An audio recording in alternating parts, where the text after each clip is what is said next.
Olá, pessoas! As massas de ar são formadas pela região onde elas se encontram. Por exemplo, na linha do Equador, elas são mais úmidas, mais quentes e com mais pressão.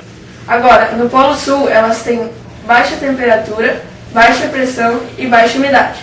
E isso faz com que tenha uma diferença de massas de ar na superfície do planeta. Essas massas de ar vão fazer com que todos os outros fenômenos ocorram.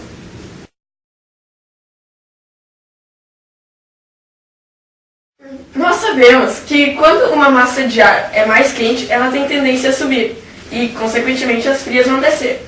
Então, por exemplo, se nós temos uma massa quente em um determinado lugar e uma massa fria se aproximando, a massa quente vai subir e a massa fria vai ocupar o lugar dessa massa quente.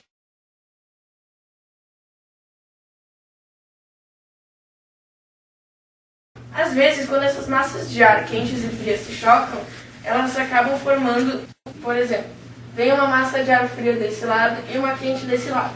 Elas vão se chocar e vão acabar formando uma espécie de tornado. Ou seja, elas vão ficar girando. Nos Estados Unidos, os tornados ocorrem principalmente porque nós temos o Polo Norte, massas de ar fria, e nós temos a corrente do Golfo que aquece as águas.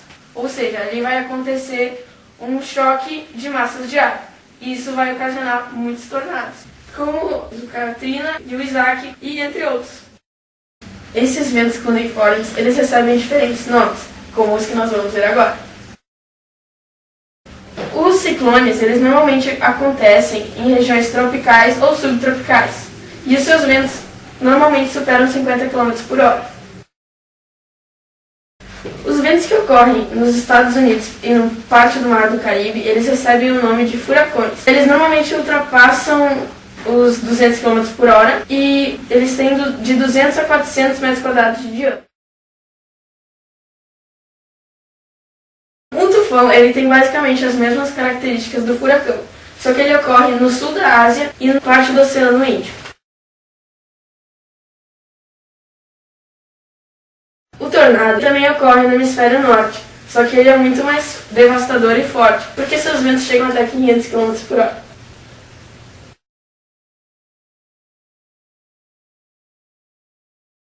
A microexplosão é um vento vertical, e quando toca o solo, ela se espalha em simetria radial.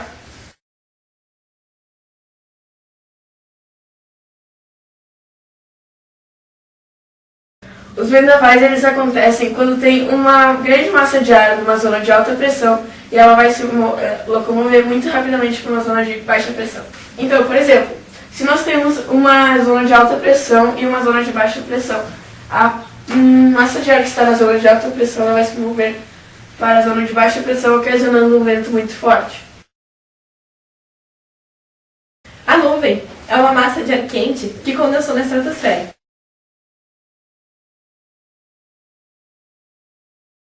Existem 3 tipos de nuvem: as cirros, estratos e cúmulos.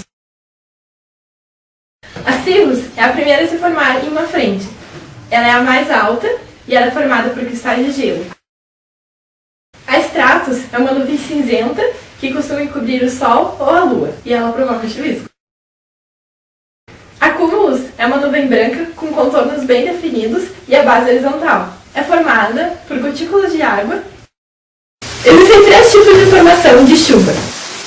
A chuva orográfica é formada por uma massa de ar úmido que se desloca até encontrar uma barreira topográfica, que pode ser uma serra, uma montanha.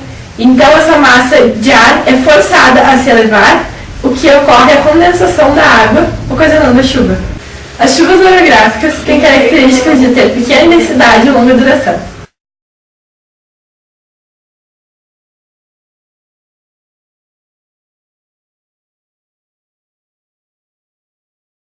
A chuva frontal é uma massa de ar quente e uma massa de ar fria que se chocam.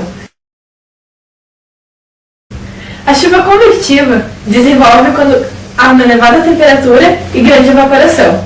O vento vertical leva o vapor para as altitudes, ocasionando a condensação e produzindo a chuva. É uma chuva característica de verão e apresenta muita intensidade e pouca duração. Pode causar muitos raios.